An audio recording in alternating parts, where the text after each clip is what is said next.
আমাদের একটাই দাবি, সেই দাবিটা হলো মেঘনা এবং হোমনার আসন আগেও ছিল, এখনো কেউ থাকে, সেই উপলক্ষে আমরা এখানে জামায়াত হয়েছি। আমি নির্বাচন কমিশনারকে দৃষ্টি আকর্ষণ করতে চাই, আপনাকে অনুরোধ করে 24 তারিখ, আগামী 24 তারিখ আমাদের শুনানি হবে। সেই শুনানিতে আমি আল্লাহকে হাজির নাজির রাখে আপনাকে বলি, আপনি আমাদের আসনকে পূর্ণ বহাল রাখার জন্য আপনি আমাদের সেই ব্যবস্থা করবেন। অযৌক্তিক 100 জায়গা মেঘনার সাথে নাই দাউদকান্দির।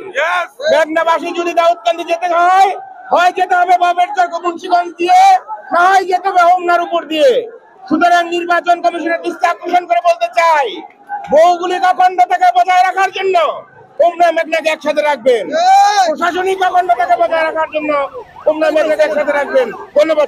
মেঘনা আমরা আসন চাই, কিছু কুচক্র মহল চাচ্ছে দাউদকান্দি মেঘনা, কিন্তু আমরা ছোটবেলা থেকেই আমরা যোগাযোগ ব্যবস্থা, লেখাপড়ার সবকিছু আমরা হোমনার সাথে। হোমনা যদি আমরা আমাদের আসন হয় তাইলে হোমনা মেঘনার উন্নয়ন হবে। মানুষের প্রাণের দাবি মূল্যায়ন করে নির্বাচন কমিশনকে বলবো যাতে আমাদের এই দাবিকে তারা মূল্যায়ন করে।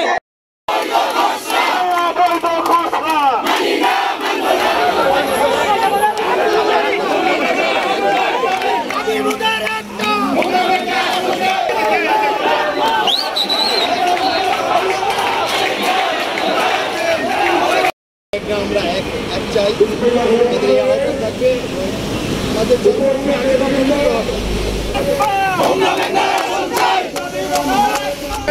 আমরা প্রবাসীরা হাজার হাজার কোটি টাকা দিয়ে